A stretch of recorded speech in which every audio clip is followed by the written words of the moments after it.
So welcome student, this is the continuation of chapter 5 class 10 biology solution. So again we'll start from question number 3. Already in previous video I have given question number 1 and question number 2 solution. So today we'll discuss about the question number 3. Okay, so the first question is name the color of dry cobalt chloride paper. Actually यहाँ पे dry cobalt chloride paper लगाया हुआ है, यहाँ पे आप देख सकते हो.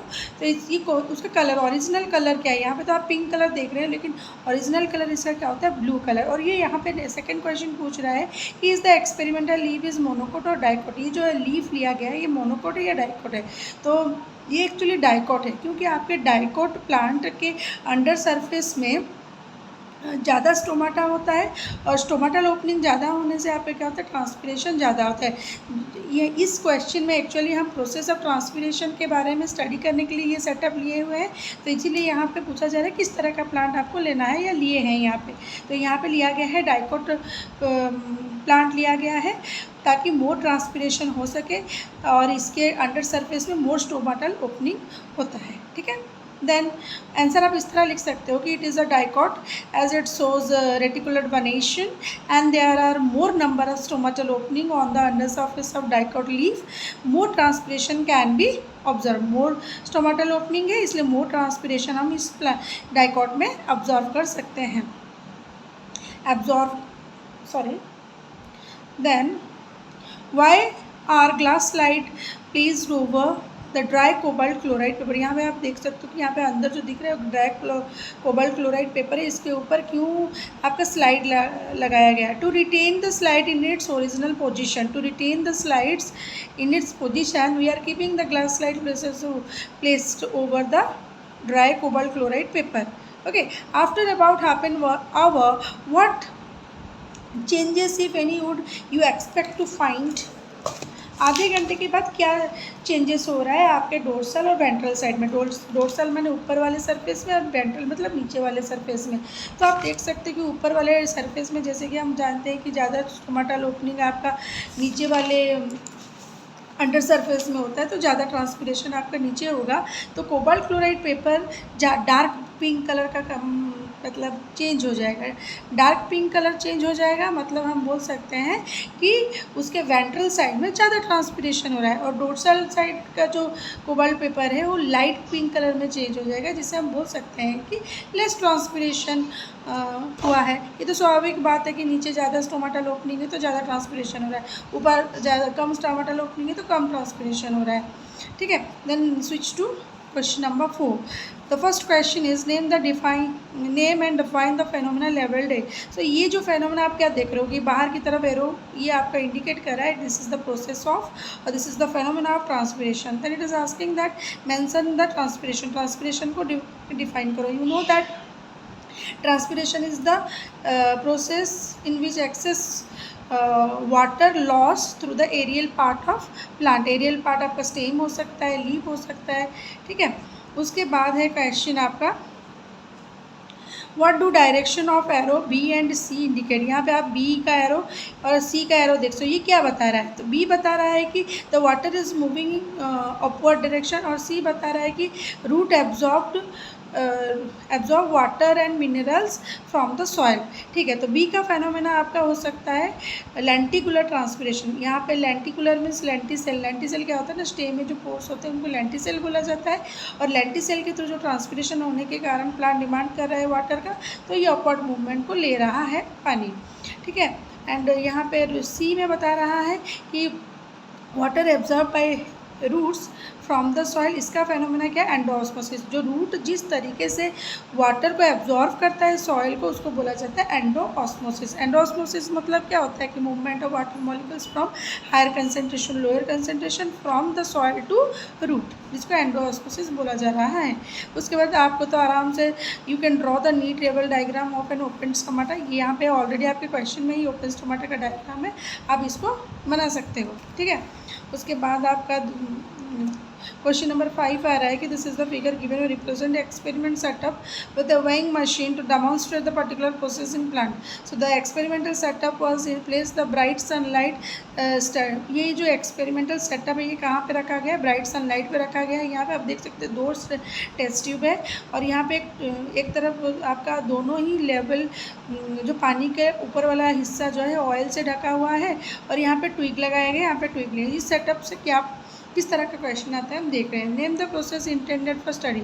ऑब्वियसली ट्रांसपिरेशन बता रहा है क्योंकि यहाँ पे ट्विग लगा गया है. कितना अमाउंट ऑफ ट्रांसपिरेशन हो रहा है बता रहा है. ये ऑयल का काम क्या हम ये प्रिवेंट करता है transpiration. Define the above mention process. तो आपको ट्रांसपिरेशन का तो पता है, बस उसी को डिफाइन करना है. What when weight of test tube A and B taken before. बोल रहा है कि ये एक्सपेरिमेंट होने से पहले ए और बी का क्या वेट था और होने के बाद ए और बी का क्या हुआ. तो before the experiment weight of the test tube, before the experiment weight of the test tube more than the weight of the test tube A after the weight experiment. तो यहाँ पे बोल रहे हैं कि बिफोर द एक्सपेरिमेंट होने से पहले टेस्ट ट्यूब ए का वेट ज़्यादा था. एक्सपेरिमेंट होने के बाद टेस्ट ट्यूब ए का वेट कम हो गया क्योंकि यहाँ पे जो ट्विग्स है उसके थ्रू ट्रांसपिरेशन हुआ, पानी का लेवल कम हुआ तो जिसके कारण इसका वेट कम हो गया. लेकिन यहाँ पे वेट तुम्हारा जितना था उतना ही है. कोई भी remain same. The test tube B weight remains same before and after the experiment done. No loss of water because there is no twig and there is a layer of oil on the surface of water which prevent the loss of water. तो यहाँ पे कोई changes नहीं हुआ है. Then question आ रहा है आपका what is the purpose keeping the test tube B in the experimental setup. तो यहाँ पे बोल रहा है कि क्यों रखा गया है इसको यहाँ. एक्चुअली कंपैरिजन स्टडी करने के लिए test tube B used here as a control because it makes easy to observe the changes taken place in test tube A. तो टेस्ट ट्यूब ए में जो चेंजेस हुआ इजीली उसको हम ऑब्जर्व कर सके, इसीलिए हम यहाँ पे ए को एज ए कंट्रोल यूज़ कर रहे हैं. ठीक है. उसके बाद है आपका क्वेश्चन नंबर 6. यहाँ पे आप पूरा सेटअप देख सकते हैं. इस सेटअप को क्या बोला जाता है? ट्रांसपिरेशन है. ये जो है इसको क्या स्टडी हम कर रहे हैं? ट्रांसपिरेशन ही स्टडी कर रहे हैं. और ट्रांसपिरेशन को आप यहाँ पे डिफाइन करने के लिए बोल रहे हैं, आप इजीली कर सकते हो जो कि मैं ऑलरेडी एक्सप्लेन कर चुकी हूँ. Why was the pot cover. यहाँ पे जो pot covered with the plastic sheet, ये प्लास्टिक सीट से क्यों कवर किया गया है? To prevent the evaporation of water from the soil. तो ये इसलिए कवर किया गया कि ताकि ट्रांसपिरेशन यहाँ पे हम स्टडी कर रहे हैं कि लीफ से ट्रांसपिरेशन हो रहा है, ये इसको प्रूफ करने के लिए ये स्टडी किया जा रहा है. तो अगर ये खुला रह जाएगा तो सॉइल से तो ट्रांसपिरेशन होगा क्योंकि वहाँ पे तो मॉइस्चर कंटेंट होता है, तो सॉइल से ट्रांसपिरेशन ना हो बोल के ये प्लास्टिक लगाया गया है यहाँ पे. ठीक है. Then suggest a suitable control for the experiment. Suitable control क्या है? यही पॉलीथीन है कि हमें यहाँ पे क्या कंट्रोल हम यूज़ करें. An empty polythene bag with its mouth tight. देखो एक एम्प्टी पॉलीथीन कंट्रोल क्या कर रहा है? ट्रांसपिरेशन को कंट्रोल कर रहा है. नहीं होगा कहाँ से? ना यहाँ से. अगर हम नीचे सॉइल को बांध देते हैं, पोट को बांध देते हैं पॉलीथीन से, तो ये ट्रांसपिरेशन यहाँ से होने का चांस ही नहीं है. इसको हम कंट्रोल करके रख रहे हैं. और इसके लिस्ट 3 उसके बाद बोल रहा है कि mention 2 ways in which 3 processes is beneficial to plant. तो फर्स्ट ये जो ट्रांसपिरेशन होने से क्या प्लांट को बेनिफिटेड, प्लांट किस तरह बेनिफिटेड हो रहा है. एक तो ये सक्शनल पूल क्रिएट करता है जिसके कारण सक्शन फोर्स क्रिएट करता है जिसके कारण पानी रूट वाटर एब्जॉर्ब करता है और वो ऊपर की तरफ मूव करता है. दूसरा हम बोल सकते हैं कि ये कूलिंग इफेक्ट देता है. तो जितना जैसे कि आपके बॉडी से पसीना सूख जाता है तो आपको ठंडा लगता है, उसी तरह प्लांट्स में जब ट्रांसपिरेशन होता है तो वो क्या होता है ना, एक कूलिंग इफेक्ट देता है. ठीक है. The last question is a और बी. आपका ए क्या है? गार्ड सेल है, आप यहाँ पे देख सकते हो. ठीक है. और बी आपका क्या है? स्टोमाटल पोर है. Right the exact location of above mention structure. ये एक्चुअली कहाँ पे होता है? ये स्टोमाटा आपका epidermal layer of leaf. Epidermal layer of leaf means upper outer surface of leaf. ज़्यादा लोअर पार्ट में होता है, कम अपर पार्ट में होता है, नेग्लिजिबल बोल सकते हैं. मेंशन 1 रोल ऑफ ए. ए का क्या रोल है? कि इट रेगुलेट, ए मतलब आपका गार्ड सेल का क्या आपका रोल है ना, ये regulate the rate of transpiration by opening and closing the stomatal pore. ये स्टोमेटल पोर को ओपन और क्लोज करके रेगुलेट करता है गार्ड सेल ओपनिंग और क्लोजिंग को रेगुलेट करता है, ठीक है। उसके बाद बोल रहे हैं आपका कि right 3 important role of structure B. Structure B क्या है यहाँ पे, स्टोमेटल पोर। ये क्या करता है, exchange of 3 important role. First तो एक्सचेंज ऑफ गैसेस करता है, उसके बाद ट्रांसपिरेशन करता है, ऑक्सीजन रिलीज करता है और कार्बन डाइऑक्साइड लेता है, ठीक है।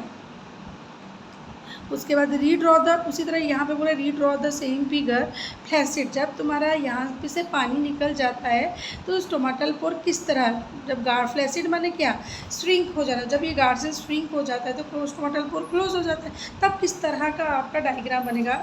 ज़्यादातर लगभग इस तरह का आपका डायग्राम बनेगा कि पूरा जो पोर है वो क्लोज रहेगा, पूरा पोर आपका क्लोज रहेगा, ठीक है। Thank you.